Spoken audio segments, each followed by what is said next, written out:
தமிழகத்தில் நீண்ட காலமாக பணியிடை நீக்கத்தில் உள்ள காவலர்களை மீண்டும் பணியில் அமர்த்தவும் அது குறித்த அறிக்கையை பிப்ரவரி 13க்குள் தாக்கல் செய்யவும் தமிழக காவல்துறை பொறுப்பு டிஜிபி வெங்கட்ராமன் உத்தரவிட்டுள்ளார். கூடுதல் விவரங்களை செய்தியாளர் கதிரவன் வழங்க கேட்கலாம். கதிரவன், வணக்கம். பொறுப்பு டிஜிபியின் இந்த உத்தரவு தொடர்பான விவரங்களை பதிவு பண்ணலாம். தமிழக காவல்துறையில பல்வேறு காரணங்களுக்காக நீண்ட காலமாக பணியிடை நீக்கத்தில் இருக்கும் காவலர்களை மீண்டும் பணியில் அமர்த்துவது குறித்து தமிழக பொறுப்பு டிஜிபி ஒரு உத்தரவு ஒன்றை பிறப்பித்திருக்கிறார்.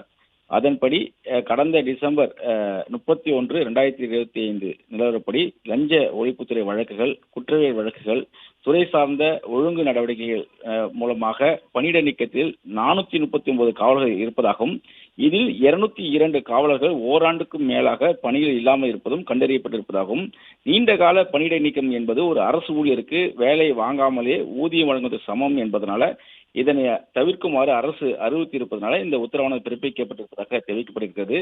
நீண்ட காலமாக பணியிடை நீக்கத்தில் இருப்பவர்கள் தொடர்பாக பல வழக்குகள் நீதிமன்றங்களால் தொழில்நுட்ப காரணங்களுக்காக ரத்து செய்யப்படுவதை கருத்தில் கொண்டு திரும்ப பெறுவதற்கு அதிகாரிகள் பரிசீலனை செய்யலாம் என்றும் தெரிவிக்கப்பட்டிருக்கிறது.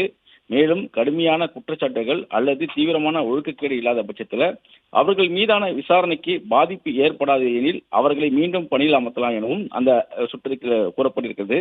குற்றவியல் அல்லது லஞ்ச ஒழிப்புத்துறை வழக்குகள் நீதிமன்றத்தில் நீண்ட காலமாக நிலுவையில் இருந்து தாமதத்துக்கு தெளிவான காரணங்கள் இல்லாத பட்சத்தில் சம்பந்தப்பட்ட துறைகளுடன் ஆலோசித்து ரத்து நடவடிக்கை மேற்கொள்ளவும் உத்தரவில் தெரிவிக்கப்பட்டிருக்கிறது.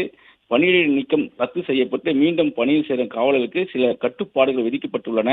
ஒழுங்கு நடவடிக்கை முடியும் வரை இவர்களுக்கு எவ்வித முக்கியத்துவம் வாய்ந்த பொறுப்புகளோ அல்லது அதிகாரமிக்க இடங்களோ வழங்கப்படாது என்றும் தமிழக பொறுப்பு டிஜிபி தனது உத்தரவை தெரிவித்திருக்கிறார்.